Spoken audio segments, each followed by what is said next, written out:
Le projet de loi sur l'aide médicale à mourir sera de retour aux communes mardi après avoir été amendé par le Sénat. Le gouvernement n'est pas au bout de ses peines. Des partis d'opposition ont déjà signalé qu'ils s'opposeraient probablement aux amendements proposés. J'en discute avec la sénatrice indépendante Chantal Petitclerc qui marraine le projet de loi à la Chambre haute immédiatement après ceci. The motion is adopted. Une nouvelle étape dans le dossier de l'aide médicale à mourir vient d'être franchie. Après avoir été adopté par le Sénat, le projet de loi est de retour à la Chambre des communes avec 5 amendements. L'un d'eux permettrait aux personnes qui craignent de perdre leur capacité mentale de faire des demandes préalables de mort assistée. Un autre imposerait un délai de 18 mois à l'interdiction générale d'assistance à la mort pour les personnes souffrant uniquement de maladies mentales. Les conservateurs et les néo-démocrates ont déjà signalé qu'ils avaient peu de chances d'appuyer les modifications de la Chambre haute. Le Bloc québécois veut pour sa part examiner les amendements. Le gouvernement a demandé vendredi une 4e prolongation aux tribunaux pour avoir jusqu'au 26 mars pour faire adopter le projet de loi. Sénatrice Petitclerc, bonjour. Merci d'être avec nous. Ça me fait plaisir. Merci de m'accueillir. Madame Petitclerc, qu'est-ce que vous pensez des amendements, des travaux qui ont été faits par la Chambre haute sur le projet de loi C7? Bien, d'une part, j'appuie l'aide médicale à mourir et j'appuie cette ouverture de l'aide médicale à mourir à des individus qui ne sont pas en fin de vie, mais dont la douleur est intolérable là, avec des mesures de sauvegarde. Donc, dès le départ, j'appuyais, pas juste comme marraine de ce projet de loi, mais comme individu et comme sénatrice, cette approche-là. Donc, comme tout le monde, j'ai hâte de voir ce que la Chambre des communes et le message que l'on va recevoir au Sénat suite à l'étude de ces amendements-là. Il y a des gens, il y a des sénateurs qui regardaient un peu le travail qui a été fait, qui craignent certaines dérives. Est-ce que ça vous préoccupe, ça?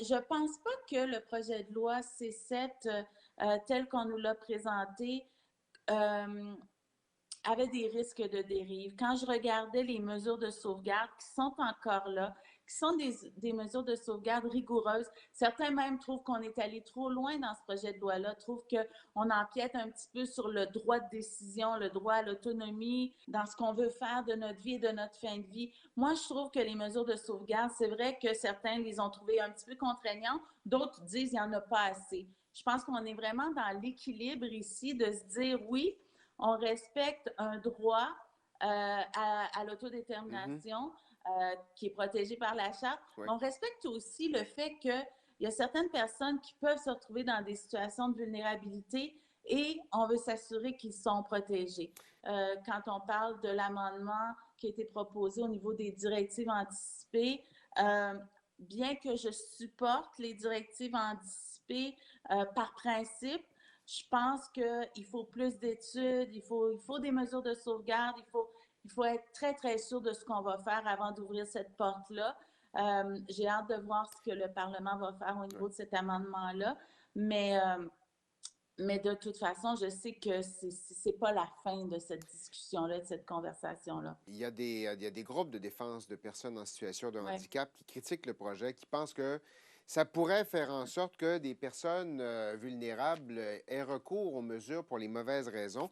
Vous avez senti le besoin de citer votre exemple à vous, de parler de votre accident à l'âge de 13 ans. Est-ce que vous avez ces préoccupations-là?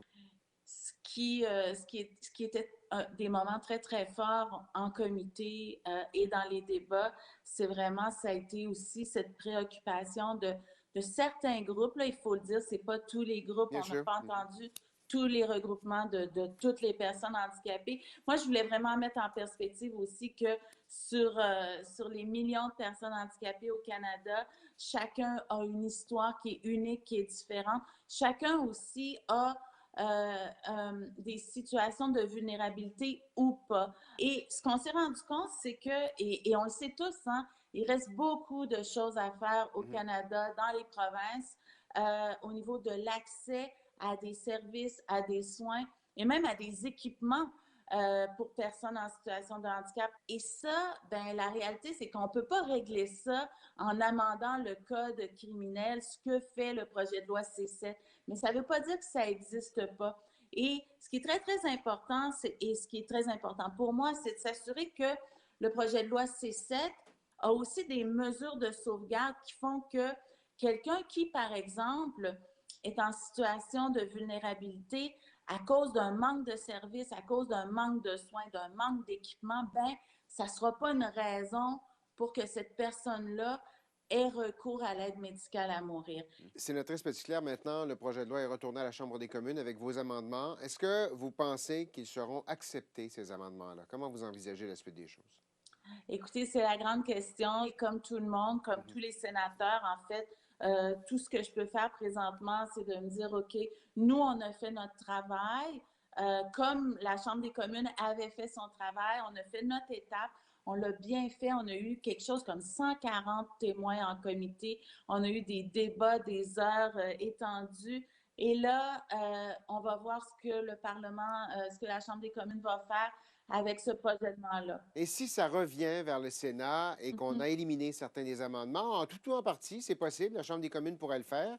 Est-ce que vous avez l'impression que vous avez toujours la légitimité de retarder l'adoption ou, à un moment donné, vous allez dire, OK, on a fait entendre notre voix, maintenant, passons à autre chose? Écoutez, c'est la grande question au Sénat tout le temps de se dire jusqu'où le Sénat peut aller dans le fait de rejeter un message de la Chambre des communes. Et ce que je vous dirais, en fait, et je ne veux pas éviter votre question, mais comme marraine de ce projet de loi-là, mais aussi comme sénatrice, moi, j'ai vécu ça, le fait de me dire, qu'est-ce que je fais? Tu sais, moi, je pense que la Chambre des communes aurait dû aller plus loin, elle ne l'a pas fait, qu'est-ce que je fais comme sénateur? Et ce que je peux vous dire dans ce contexte précis-là, c'est que je me sens vraiment, vraiment pas le droit de dire aux autres ce qu'ils devraient faire. OK. Et je le ferai pas et je le ferai jamais. Chantal Petitclerc, merci infiniment. Merci à vous.